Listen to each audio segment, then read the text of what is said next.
네. 지난 한 주 코로나19 하루 확진자 수가 연일 7,000명을 넘으면서 신기록을 다시 썼습니다.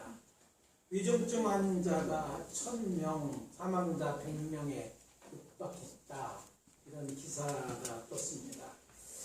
국내에서 K 방역에 대한 홍보가 이어졌지만 실상 한국은 최근 하루 확진자 수가 인구 10억 명이 넘는 중국이나 인도보다 많거나 비슷한 수준입니다.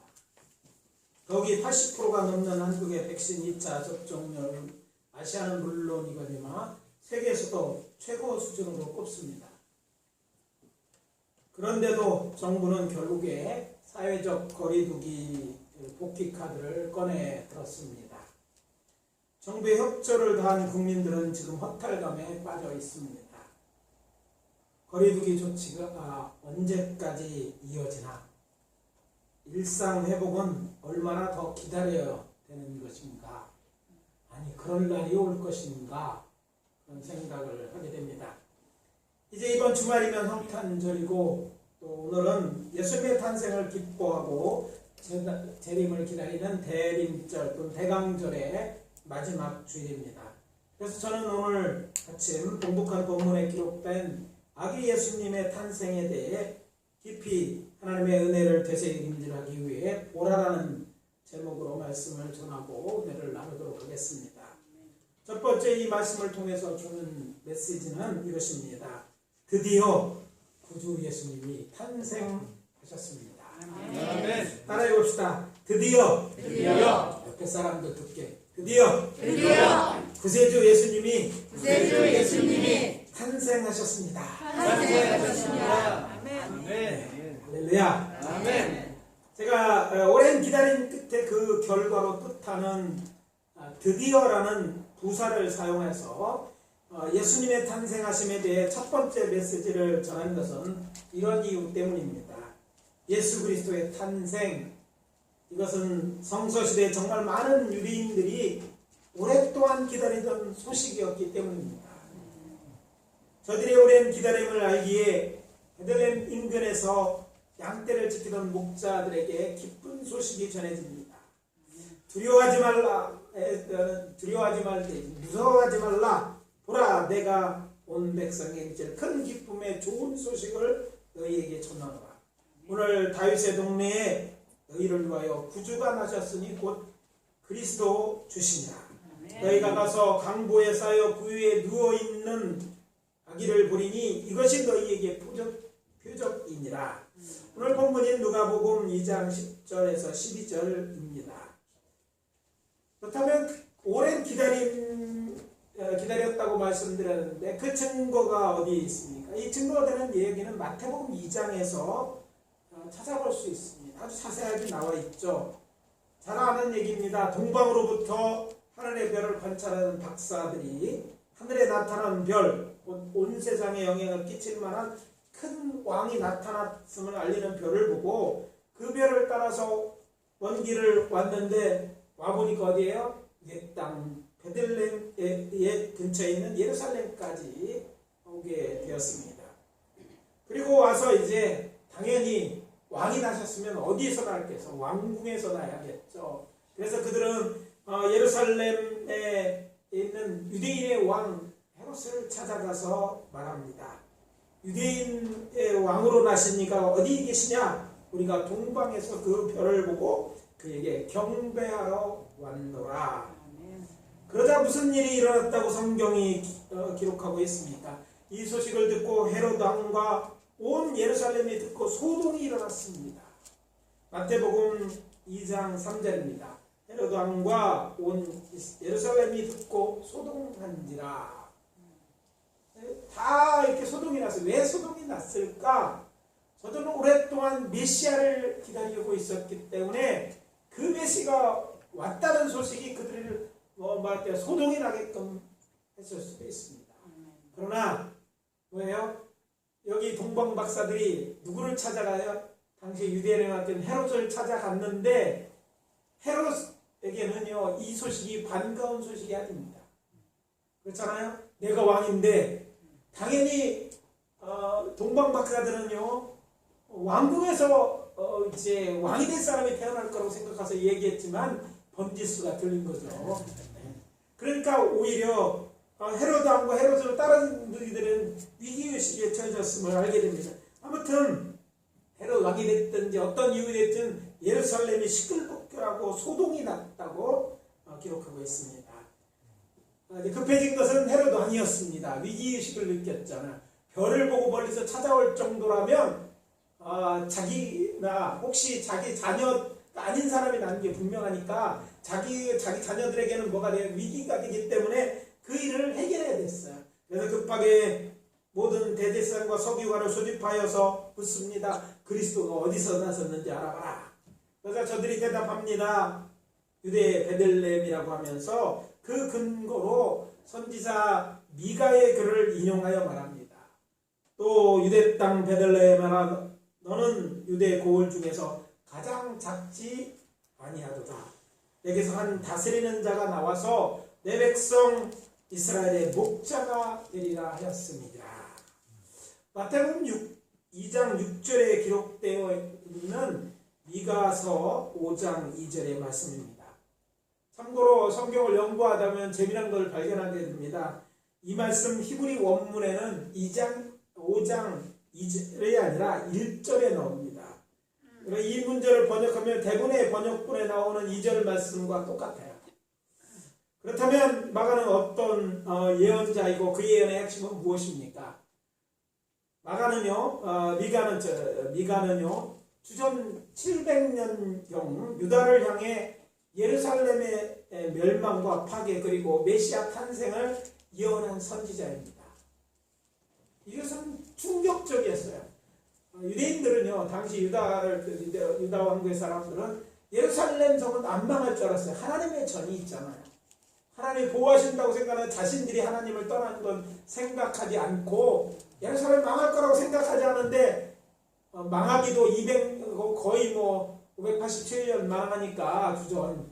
그러니까 몇십 년 전에 와가지고 멸망을 이야기하는데 이게 그들에게서는 충격적인 이야기가 아닐 수 없었을 것입니다.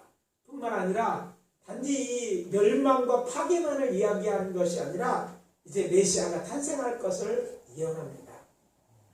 여하튼 이 얘기를 들은 헤로드 왕은 가만히 박사들을 불러 묻습니다. 별이 나타난 때 언제이고 자세히 묻고 이제 난 다음에 그들을 보냅니다.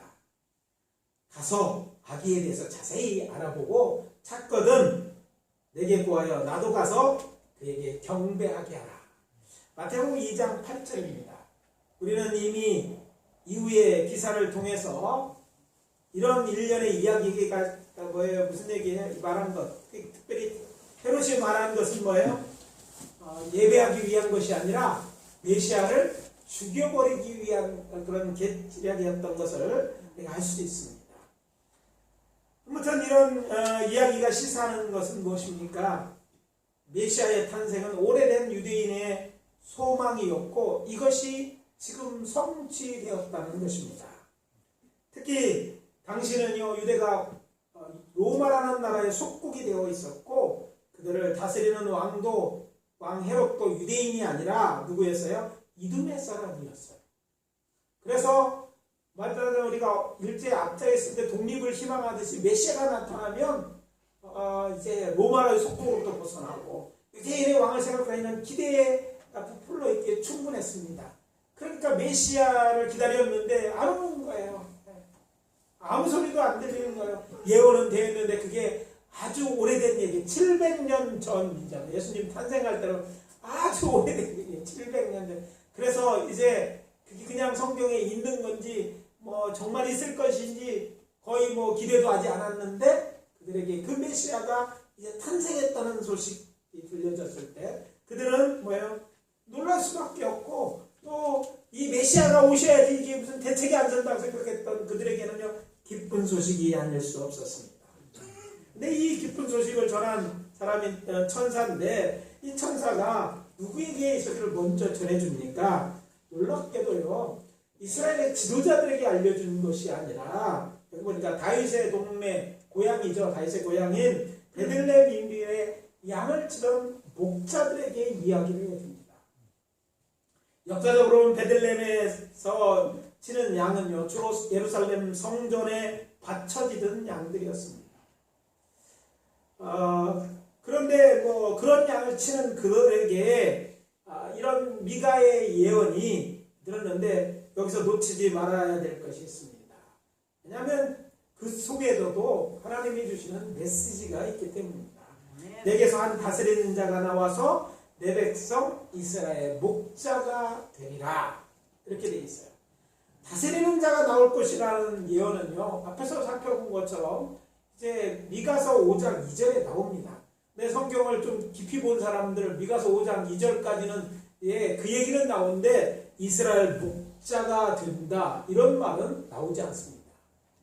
그 말은 사실은 미가서 5장 2절이 나오지 않는다. 좀 밑으로 읽어가다 보면 미가서 5장 4장의 내용을 근거로 한 예언이었던 것입니다. 이 예언을 근거해서 볼 때 천사가 왜 목자들에게 이야기했는지를 알 수 있다는 거예요. 바로 이 목자들에게 전하는 것은 왕이었던 다윗이 뭐였어요? 목자였어요. 옛날에 목동이나 목자, 양치는 목자였어요. 그런데 이 일련의 기술과 역사적 사실은 바로 베들레헴 같은 아기 예수가 메시아, 왕이 틀림이 없다는 것을 가진 증거였어요. 목자들에 대한, 이스라엘의 목자가 되는, 목자가 자라는 목자를 들어서 또 과거에 목자였던 왕이 되었던 그곳 다윗의 자손의 왕으로 나신 메시아에게 이야기했다는 내용을 여러 그 방향을 통해서 지금 그분이 확실히 오신 메시아가 예언된 메시아라는 걸 증거하고 있다는 사실입니다. 그리고 그분은 하나님께서 세상을 구하기 위해 보낸 하나님의 아들이었습니다. 요한복음 3장 16절 17절입니다. 그 메시아이신 예수님이 이렇게 전합니다. 하나님이 세상을 이처럼 사랑하사 독생자를 주셨으니 이는 그를 믿는 자마다 멸망하지 않고 영생을 얻게 하려 하십니다. 하나님이 그 아들을 세상에 보내신 것은 세상을 심판하려 하심이 아니요 그로 말미암아 세상이 구원을 받게 하려 하십니다. 그렇습니다. 예수님은 세상을 구하려고 보낸 하나님의 아들이십니다. 하나님의 아들인데 유대인의 왕으로 메시아로 오셔서 이 세상을 구원하는 역사를 하신다는 얘기입니다. 여기에 더 중요한 사실은 이 예수님을 우리가 믿느냐 하는 것입니다. 예수님이 메시아고 구원자이면 뭐합니까? 내가 예수 안 믿으면 소용없는 얘기예요. 그래서 믿어야 된다는 것입니다. 믿어야만, 그래야만 영생을 얻을 수 있기 때문입니다. 정말로 그렇게 믿지 않으면 이 약속된 구원은 아무런 효력이 없는 거죠. 기쁘다 구주 오셨다고 말한다고 예수가 내 구주가 되는 것이 아닙니다. 내가 예수가 왔으니까 영생을 얻을 수 있다 생각한다고 영생을 얻는 것이 아닙니다. 누구에게만? 예수 믿는 자에게만. 예수를 구주로 믿는 자에게만 이 모든 것이 유효하고 그 안에서만 영생이 있기 때문에 교회에서 전하는 이 소식은 정말 기쁜 소식이고 우리는요 기뻐해야 될 소식인 줄 압니다.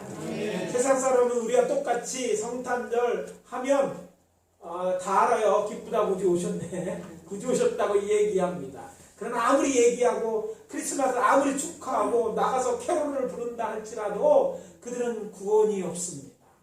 중요한 것 이 오늘 메시지를 통해서 우리가 들어야 됩니다.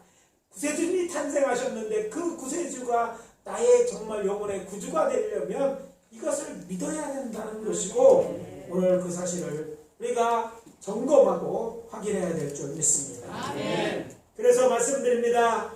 교회 다닌다고 좋은 교인이 되는 것만으로 구원은 충분하지 않습니다. 하나님께서 세상에 보내신 우리 구주 예수님을 나의 주 나의 하나님으로 영접함으로써 구원받는 자가 됩니다. 아멘.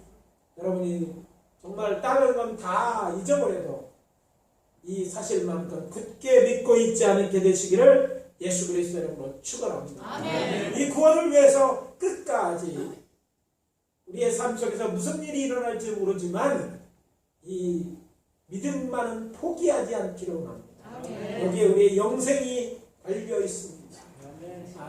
이것을 믿는 자는 영생이 있고 믿지 않는 자는 없습니다. 아멘. 믿다가 부인한 자는 뭐예요? 그 사람들은 구원받지 못합니다. 그러나 끝까지 안 믿다가 마지막 순간이라도 예수를 믿은 사람들은 어떻게 돼요? 마지막이 중요하죠. 구원을 받습니다. 아멘. 그래서 여러분의 믿음을 확신하시고 그 믿음에서 떠나지 아니하는, 그래서 정말 예수님이 이 세상에 탄생하신 소식이 기쁜 소식이 되어주시기를 예수 그리스도의 이름으로 축원합니다. 아멘. 두 번째 메시지는요, 하나님께서 예수님의 탄생을 오래 기다리셨습니다. 다 해봅시다. 하나님께서도 예수의 탄생을 오래 기다리셨다. 저는 올해 성탄절을 맞이하면서 이제까지 저뿐만 아니라 많은 분들이 생각하지 못한 것이 있음을 깨닫고 하나님께 감사하게 되었습니다. 그것은 당신의 사랑하는 아들, 그것도 독생자 예수를 세상에 보내시는 하나님의 마음입니다. 그래서 이 메시지를 전합니다. 하나님의 아버지의 마음을 알아주자. 따라해봅시다. 하나님의 마음을 알아주자. 하나님의 마음을 알아주자. 혹시 고민에 빠진 하나님에 대해서 생각해 보신 적이 있으십니까? 하나님은 고민 없으실 거야. 우리만 있지. 근데 저는 이 말씀 깨닫고 가만히 성경을 묵상하다가 고민에 빠진 하나님을 발견하게 됐어요. 저도 이전에는 그런 생각을 해본 적이 없습니다. 저나 여러분이나 똑같을지 모르겠지만 그런데 성탄절에서 당연한 줄 알았던 당신의 아들 세상을 보내시고 십자가에 달아 죽으신 그것이 하나님의 큰 사랑이었다는 것을 알게 되었어요. 당연한 것이 아니었어요. 그냥 쉬워서 하신 일이 아니었다는 거예요. 우리에게 베푼 그 크신 사랑과 은혜를 위해서 하나님은 고민하시고 어려운 결정을 하셨다는 것을 우리가 알아주지 않습니다. 여호와 하나님께서는 성자 하나님과 그리고 성령 하나님과 함께 인간을 창조하시고 작정하시고 우주 만물을 만드시고 그 속에 첫 번째 낙원인 에덴 동산을 만드셨습니다. 그리고 제일 마지막에 아담과 하와를 만드시고 그에게 생명을 불어넣으신 후에 저들을 그곳에 두시지 않았습니까? 이렇게 모든 일을 마치고 하나님 하신 일은요, 이제는 다 마쳤으니까 안식하셨습니다. 그런데 일이 터진 것입니다. 그것도 큰 일이 터졌어요. 믿었던 아담과 하와가 하나님의 말씀을 어기고 먹지 말라 명하여 먹으면 죽을 것이라고 엄히 경고한 선악과를 따먹고 죄인이 된 것입니다. 이때 여호와 하나님의 마음이 어땠을지를 기록한 말씀이 창세기 3장 8절입니다. 저는 이 말씀 이전까지는 그렇게 보지 않았지만 그렇게 보는 거죠. 왜냐하면 이 말씀이 이런 거예요. 그들이 그날 바람이 불 때 동산에 거내시는 여호와 하나님의 소리를 듣고 그런 기절이 나와요. 저는 이것을 다르게 묵상하다가 느끼게 된 거죠. 그냥 아무 감동 없이 읽었던 이 말씀이 이번 성탄절에 다르게 읽었습니다. 동산을 거니시는 여호와 하나님의 심정이 어땠을까? 이전 같으면 여호와 하나님이 기뻐서 거니는 게 아니라 누구의 아담과 하와에 가서 사랑의 교제를 나누고 여러 가지 말씀을 하셨을 거예요. 그런데 상황이 바뀐 거예요. 저들이 이제 죄인이 되었습니다. 하나님 앞에 나오지 못하고 숨어서 그를 보고 있었어요. 근데 하나님이 아담과 하와가 숨어 있는 것을 모르셨을까요? 아셨을까요? 숨어 있는 것만 아시는 게 아니라 그들이 무슨 일을 했다는 것도 알아요. 그리고 그들 앞에 이제 무슨 일이 다가올 일도 아시는 거예요. 그러니까 하나님은 직접 그들에게 나타나지 않고 동산을 거니셨어요. 아담과 숨어서 두렵고 떨림으로 그 소리를 듣고 있었지만 사실은 하나님은요 거니시면서 고민하셨다고 느꼈기 때문입니다. 저들이 범죄함을 하시고 이제 주의 낯을 숨어있는 이제는 죽게 될 저들을 생각하시니까 하나님의 심정이 어떻겠습니까? 깊은 고민에 빠지셨다고 저는 생각하는 것입니다. 이제 그것은 더 이상 기쁨의 동산이 아니라 고민이 동산이 된 거예요. 누구에게? 하나님에게. 그리고 저들을 유혹한 옛뱀 곧 사탄과 저들 두 사람을 죄를 물으시고 심판하십니다. 이것이 전부가 아닙니다.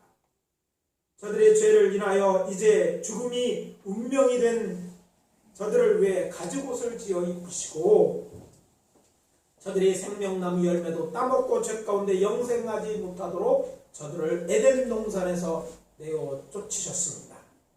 여기서 우리가 간과해서 안 되는 두 가지 사실이 있습니다. 첫째는 여호와 하나님께서 저들에게 가죽옷을 지어 입히신 것입니다. 여러분, 가죽은 어떻게 얻어집니까?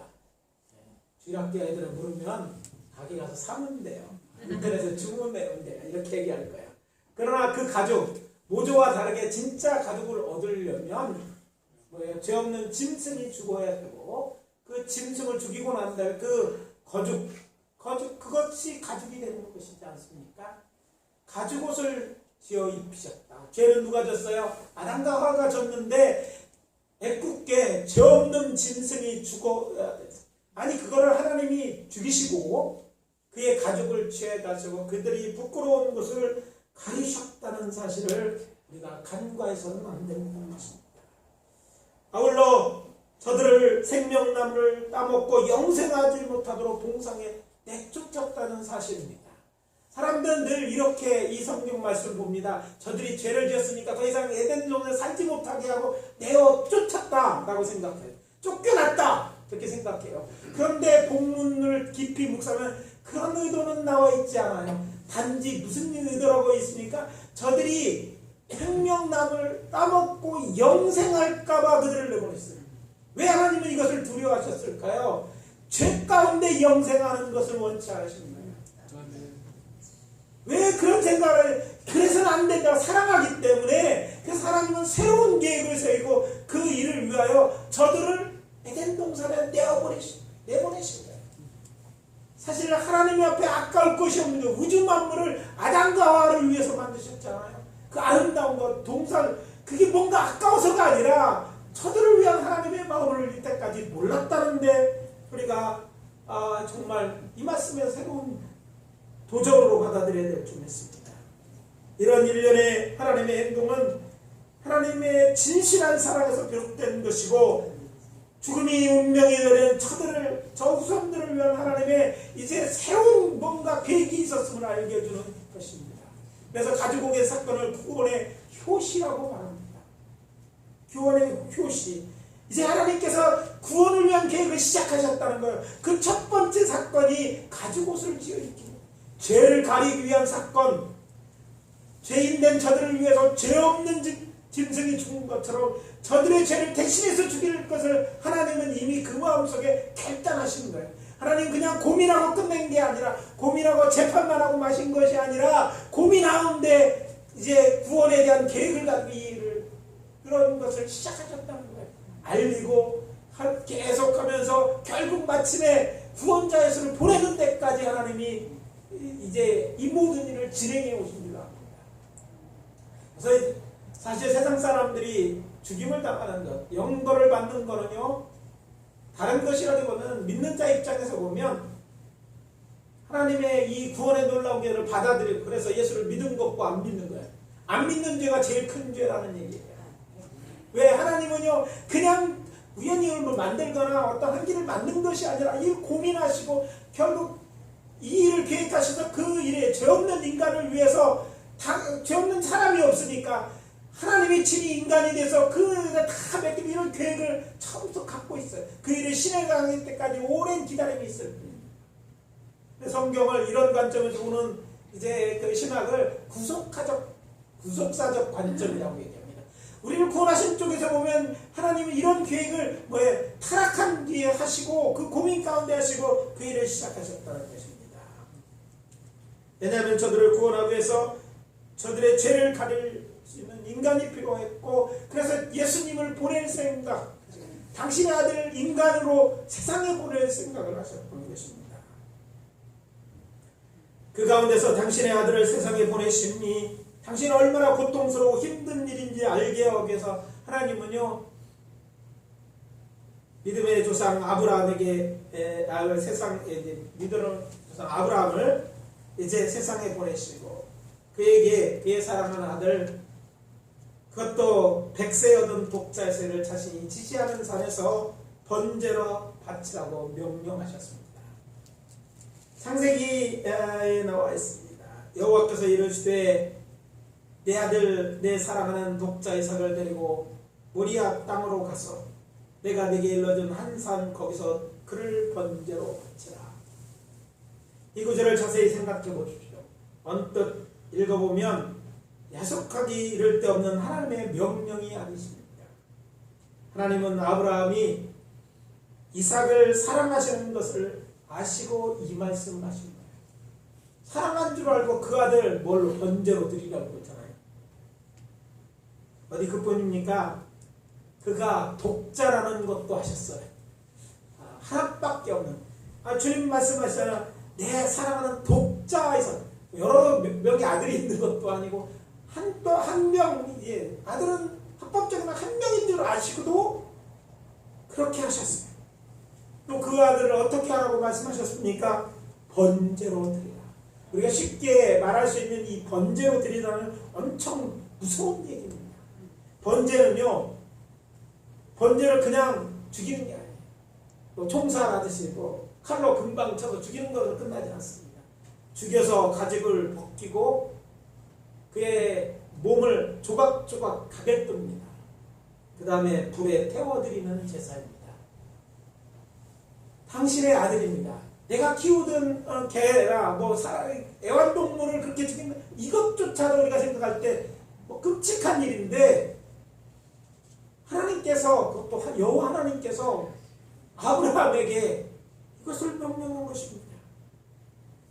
그런 제사를 이삭의 아버지에게 시키신 것이야. 이 얼마나 참혹하고 비정한 일입니까?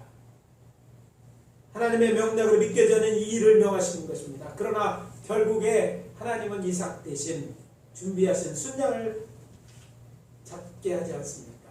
그런데 이 말씀을 먼 훗날 바로 그곳 모리아산에서 당신의 아들 그것도 죄 없으신 예수를 십자가 달아 죽도록 내어주신 여호와 하나님을 생각하면서 묵상해 보면 다르게 나옵니다. 이것은 여호와 하나님이 장차 행하실 일, 단지 아브라함에게 알리신 일만은 아닙니다. 당신의 아들 십자가에 달아 죽여만은 하나님의 마음을 표현해서 세상으로 알게 하시는 일이라고 저는 믿습니다. 쉬워서 하시는 것이 아닙니다. 아브라함에게 쉽지 않았던 것처럼 하나님에서도 쉬운 일이 아니셨다는 것을 얘기하고 있는 거예요. 하나님의 독생자다. 아브라함에게 이삭이 그랬듯이 독생자입니다. 하나님을 사랑하지 않은 사람을 사랑하는 아들이셨어요. 더 죄가 없는 아들이셨습니다. 그 아들을 이 땅에 보내고 하나님이 인간이 되게 하시고 이런 얘기예요. 그냥 보통 사람이 아니라 죄 없는 인간을 위해서 하나님이 죄 있는 인간들이처럼 인간의 몸을 입고 이 땅에 오게 하시고 그 아들을 십자가에 달아 죽여야만 하는 하나님의 마음을 표현하고 있다는 것입니다. 우리는 우리 구주 예수님이 세상에 오신 성탄의 기쁨을 노래하며 성탄절을 기다립니다. 정말 기쁘고 즐거운 날입니다. 어떤 이들은 이날 부모님부터 사랑하는 또는 연인으로부터 또는 교회에서 받는 선물에 대해서 궁금하고 기대에 부풀어 있는 분들이 계실 거예요. 아니 그것만 생각하는 사람들도 있어요. 선물 주는 날, 성탄절도 바꿔서 요새는 할라데이라고 그러잖아요. 서로 즐겁게 축제일이다 이렇게만 생각하는데 사실 그렇게 가볍게 생각할 만한 그런 날이 아닌 것입니다. 아니 그것이 천국에서는 안 될 것입니다. 우리에게 구원자 예수를 보내시기 위해 오랫동안 이 날에 대해서 생각하고 고민을 결국 당신의 아들을 세상에 보내기로 결정하신 우리 하늘 아버지의 하나님의 사랑 그리고 기꺼이 하나님의 뜻을 받들어서 하나님으로서 인간이 되셨을 뿐 아니라 십자가에서 우리 대신 죄인 되어 온갖 고통을 당하시고 죽어야 함을 알고도 세상에 오신 성자 하나님의 사랑, 그 사랑을 구원받은 우리만큼은 알면서 이 성탄절을 기뻐해야 할 것이라는 얘기입니다. 따라서 저는 우리 교회 성도들만이라도 이제 성탄절을 기다리면서 이번 성탄절부터라도 이런 하나님의 고민과 사랑, 그 은혜를 되새김질을 하는 시간을 꼭 가질 수 있게 되시기를 예수 그리스도의 이름으로 부탁합니다. 인류의 조상 아담과 에게 가죽 옷을 지어 입히시고 에덴에서 쫓아내신 여호와 하나님, 아브라함에게 이삭을 제물로 바치라고 명하시고 결국 이삭 대신 준비하신 수작을 잡으신 하신 하나님, 그리고 당신의 독생자 예수를 세상에 보내시고 죄 없는 그에게 세상 모든 사람의 죄, 곧 우리의 죄도 지우시고 십자가에 달아놓고 그 모습을 애써 외면하신 하나님을 생각하며 여호와 하나님과 우리 구주 예수님께 감사와 찬양과 영광을 돌려야 할 것입니다. 아멘. 예수님이 십자가에 달려 돌아가실 때 일어난 일입니다. 마태복음 27장 45절 그리고 50절입니다. 제 6시로부터 온 땅이 어둠이며 제 90까지 계속되더니 예수께서 다시 크게 소리 지르시고 영원히 떠나가신다. 하나님께서 온 땅 어둠을 차마 하나님이 그 모습을 지켜보시기 힘드셨기 때문에 어둡게 하신 것이 아닌가 생각하게 하는 그런 기절입니다. 애들가 아파서 우는 것 소리에도 우리가 민감하지 않습니까? 그런데 당신은 죽어가면서 자기 죄도 아니고 외치는 이 부르짖는 그 절규를 보시고 외면하셨던 그 하나님을 깊이 생각하고 그 은혜에 감사하는 이번 성탄절이 되어야 될 줄 믿습니다. 아멘. 마지막으로 예수 그리스도의 재림은 그리 오래 남지 않았습니다. 이것이 마지막 메시지입니다. 따라해봅시다. 예수 그리스도의 재림은 그리 오래 남지 않았다. 우리는 앞에서 우리 구주 예수님께서 세상에 오심에 대해 말씀드렸습니다. 이미 지나간 일입니다. 오랜 기다림이 마침내 끝난 이야기를 말씀드린 것입니다. 흥미로운 사실은 오늘 본문 10절에 천사가 베들레헴에 있는 들판에 지금 목자들의 이 소리를 전하면서 이야기합니다. 먼저 두려워하는 자들에게 무서워 말라가신 후에 보라, 내가 온 백성에 미칠 큰 기쁨의 소식을 너희에게 전하오라. 오늘 다윗의 동네에 너희를 위해 구주가 나셨으니 곧 그리스도 주시니라. 본문 10절과 12절입니다. 여기 보니까 보라라는 말로 시작되죠. 흥미로운 사실은 진내 요한의 출생을 알렸던 천사 가브리엘도 제사장 사가랴에게 그에게서 태어날 아기가 주의 길을 예비할 선지서에 예언된 엘리야를 알리고 그가 믿지 않자 뭐라고 말하냐면 보라, 이렇게 하고 일이 되는 날까지 내가 말 못하게 될 것이라고 말하지 않습니까? 이게 누가복음 1장 20절입니다. 그래서 사가랴는 성소에 나간 후 말을 못하게 되었고 진내 요한이 출생하고 그의 이름을 계시게 된 것처럼 서판에 요한이라고 쓸 때 그의 입이 열리고 혀가 풀려 하나님을 찬양하지 않습니까? 보라, 이렇게 하시면은 봐라. 근데 진짜 안 믿으니 결국 그 일을 이루신 다음에 그 사실을 확인하게 하신 거예요. 그리고 누가복음 1장 31절에도 보면 하나님의 보내심을 받은 가브리엘이 갈릴리 나사렛은 마리아를 찾아가 말합니다. 내가 하나님께 은혜를 입었는지라 하고 한 다음에 뭐라고 얘기했습니까? 보라, 내가 잉태하여 아들을 낳으리니 그 이름을 예수라 하라. 같은 맥락에서 계속 쓰고 있는 것이죠. 그리고 큰 자가 되고 하나님의 아들을 일컬어줄 것이요 주 안에 다윗을 그에게 주사 영원히 이스라엘을 왕으로서 다스릴 것이라고 말씀하시지 않습니까? 그렇습니다. 보라라는 말은 하나님의 약속이 성취된 증거라는 것이죠. 그 증거를 보라는 얘기인 거예요. 아니 앞으로 되어질 일 너희들이 이걸 보게 될 것이라, 그러니까 봐라, 뭐 이런 얘기를 하는 것이죠. 다시 본문으로 돌아가서 말씀드립니다. 그렇다면 천사들이 목자들에게 보라고 한 것은 무엇을 보라는 것일까요? 예, 지금 태어난 지 얼마 안 되는 구주 곧 그리스도를 보라는 것입니다. 그리고 이어지는 12절에서는 구체적으로 지시합니다. 너희가 가서 강보에 쌓여 구유에 누워있는 아기를 보리니 이것이 너희에게 표적이니라. 이 아이가 세상의 구주 곧 예수 그리스도다. 예수 그리스도가 표적이다. 무슨 표적이냐? 요한복음에 따르면 하나님이 말씀하시는 것처럼 하나님이 세상을 얼마나 사랑하는지 봐라.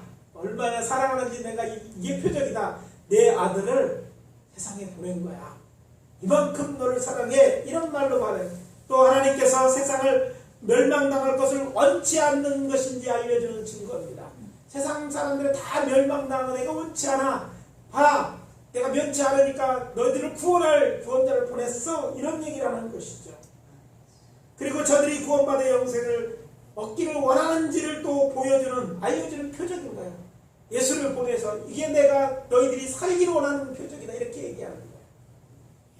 자, 우리 이 말씀을 들으면서 정말 이 하나님의 이 간절하고 하나님이 보여준 이것들을 우리가 보고 듣고 느낄 수 있어야 돼요. 우리가 예수 믿는 것, 하나님의 이런 그 마음이셨던 이런 마음을 나타내기 위한 것이었어요. 예수님이 오시는 것 이것들을 기뻐해야 될 줄 믿습니다. 여호와 하나님께서 천사를 통해서 당신의 아들 예수 그리스도를 세상에 보내시면서 보라! 이 얼마나 확실한 표적인지 말씀하고 계시는 것입니다. 그래서 말씀드립니다. 우리도 오늘의 본문에 기록된 증인들의 말을 믿어야 할 것입니다. 그러나 이 사실을 믿는 것만은 충분하지 않습니다. 이 예수님께서 십자가의 구속에서 하신 사역을 마치시고 부활 승천하셨지만 언젠가 세상에 다시 오실 것입니다. 요한복음 14장 2절에서 3절 말씀입니다. 내가 너희를 위하여 거처를 예비하러 가니 가서 너희를 위하여 거처를 예비하면 내가 다시 와서 너희를 내게로 영접하여 나 있는 곳에 너희도 있게 하리라. 이 세상이 끝이 아니라 내가 다시 올 것이다. 뭘 거처를 만들어가지고 다시 올 것이다. 그래 너희들과 영원한 그게 이제 요한계시록에 나오는 그런 이어지는 말씀이 아닙니까? 부활 승천하시는 예수님 바라보고 있던 그 제자들을 향해서 흰옷 입은 두 사람이 말합니다. 갈릴리 사람들아 어찌하여 서서 하늘을 쳐다보니 너희 가운데서 하늘로 올라가신 이 예수는 하늘로 가심을 본 그대로 오시리라. 사도행전 1장 11절입니다. 보라 내가 속히 오리니 내가 줄 상이 내게 있어 각 사람에게 그가 행한 대로 갚아주리라. 요한계시록 22장 12절입니다. 보라 속히 오리. 이 보라는 예언됐지만 아직 성취되어 있지 않아요. 두 개의 보라고 하신 것들이 이루어졌던 것처럼 이 보라하신 대로 주님은 다시 오실 것이고 우리 모두는 재림하시는 주님을 보게 될 것입니다. 이 예언이 성취된 날 근데 그리 멀지 않았습니다. 늘 말씀드리거든 말세에 대한 징조가 지금 꽉 차 있습니다. 세상 사람도 얘기합니다. 세상 종말 지금 몇 분 전이냐 12시가 종말인데 12시 5분 전이다. 뭐 이렇게 얘기하잖아요. 여러 가지 증거로 예언된 증거뿐만 아니라 여러 가지로 봤을 때 세상 끝이 지금 가깝습니다.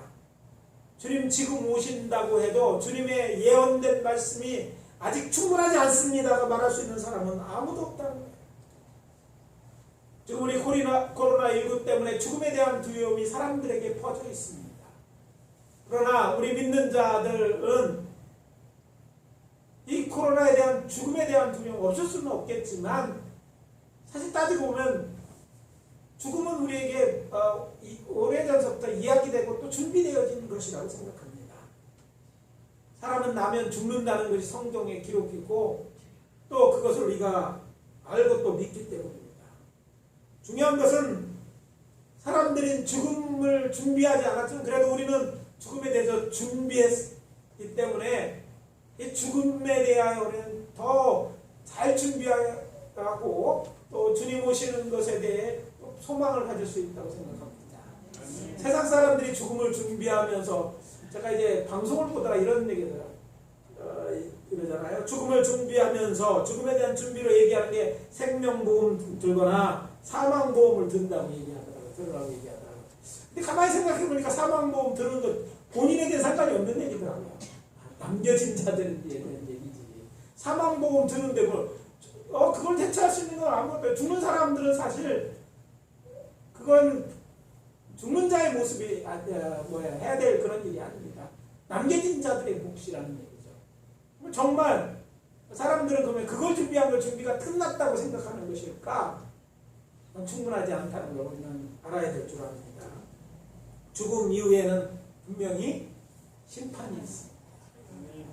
심판으로 죽음으로 그냥 끝나는 것이 아니라 어떤 이들은 영벌에 처해져 있을 것입니다. 그렇다면 우리는요, 죽음을 이후를 준비하면서 어떤 준비를 해야 돼요? 주님 만날 준비를 해야 될 줄 압니다. 아멘. 언젠가 우리는 주님을 보게 될 것입니다. 그리고 확인하게 될 것입니다. 주님이 다시 오셨다. 근데 그때 주님 만날 때 부끄럽지 만날 수 있는지 생각해야 될 줄 압니다.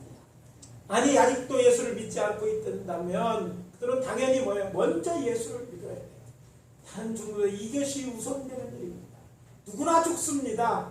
누구나 죽어요. 그렇다고 우리가 처음 죽는 거라 다 죽음에서 용감할 수는 없을 테죠. 여기 있는 분 용감할 수 있는지 모르지만 우리가 다 그래. 이 사람들의 죽음 불안 누구나 있습니다. 닥치는 일이 있고 또 닥치게 되면 처음 죽고 혼자 죽는 거기 때문에 두려움이 있을 수 있습니다. 하지만 그런 두려움이 우리의 그 마지막에나 또 죽음 이후에 대해서 우리를 두렵게 하는 결과가 두렵게 하지 않는 것은요, 우리는 예수를 믿고 죽기 때문에 예수의 약속을 믿는 거예요. 아멘. 다시 오시는 주님을 보게 될 것인데 그 주님만이 아니라 보게 될 것은 뭐냐면 그와 함께 우리도 세상에 다시 올 것이기 때문에 그렇습니다. 아멘. 그를 따라서 다시 오셔서 세상을 심판하실 때 그때 우리는 주님과 함께 있을 것이기 때문입니다. 예수 믿는 자는 그래서 이 죽음에 대한 것들을 초월할 수 있는 것이죠. 그래서 말씀드립니다. 여러분, 예수 믿기를 참 잘하셨습니다. 아멘. 아유, 좋습니다. 세상 사람들 지혜로운 것 같은데 아무것도 준비하지 못하는 사람들이 너무너무 많은데 예수 잘 믿으셨어요. 아멘. 그런데 부활을 믿는 게 아니라 주님 만날 일도 생각 좀 하시고 사시기 바랍니다. 아멘. 너무 구원은 다른 것처럼 생각하고 내 맘대로만 사느라고 바쁜 걸 볼 때 참 안타깝습니다. 그러면 내가 주님 만나야 되잖아. 뭐 하다 왔니? 물으시면 예, 그래도 성가대하고 왔습니다. 아멘. 아멘. 그래서 교회에서 봉사하고요. 복음을 전하다 왔다는 말을 해야지. 뭐 열심히 돈을 벌려고 그 돈 갖고 왔냐? 뭐 없잖아요. 네? 아들한테 뭐 화려한 거, 좋은 대학, 안정과 잘하는 일입니다. 그런데 더 중요한 생명에 대해서 아무것도 얘기하지 않았다면 여러분 기뻐할 기만 할 수 없는 일이 되지 않겠어요? 주님 만날 준비를 합시다. 우리에게만 죽음이 있는 것이 아니라 우리 자녀들에게 있습니다. 그 일을 준비하며 예수 탄생을 이야기하면서 오늘 이 우리의 준비사항도 잘 점검해보는 우리가 되어야 될 줄 믿습니다. 아멘. 구세주 예수님은 오랜 아주 예언된 데는 한참 만에 아주 오랜데 아니 메시아가 온 데는 700년 그 이전 타락한 이웃 하나님이 준비하신 일이지 않나요? 그러나 마침내 예수님이 오셨습니다. 역사적인 사실이 된 거예요. BC와 AD를 나눈 것처럼 그런 분기점이 됐습니다. 그래서 끝입니까? 아니에요. 이제 그 주님은 다시 오신다고 약속하셨고 그 다시 오실래는 이제 그리 오래 남지 않았습니다. 그렇다면 우리는 어떻게 됩니까? 우리의 눈에 보이는 것만 사는 게 아니라 영생을 준비한다. 또 주님 만날 때 주님 모실 때 착하고 충성된 자라고 말할 수 있도록 우리의 열심을 우리의 사랑을 주님 앞에 보이는 저와 여러분 되어주시기를 예수 그리스도의 이름으로 축원합니다. 기도합니다. 아버지 하나님 주의 은혜와 사랑을 감사합니다. 하나님께서 우리를 사랑하셔서 어떤 일을 행하시는지 오늘 생각하고 또 하나님 앞에 찬양과 감사와 영광을 올려드립니다. 정말 희망이 없던 저희들, 영원히 멸망당할 저희들을 구원하시기 위하여 당신의 사랑하는 아들, 그것도 독자 하나님이신 예수님을 인간의 몸을 입게 하셔서 이 땅에 보내시고 우리 대신 십자가에 죽게 하심으로 우리를 구원하신 줄 믿습니다.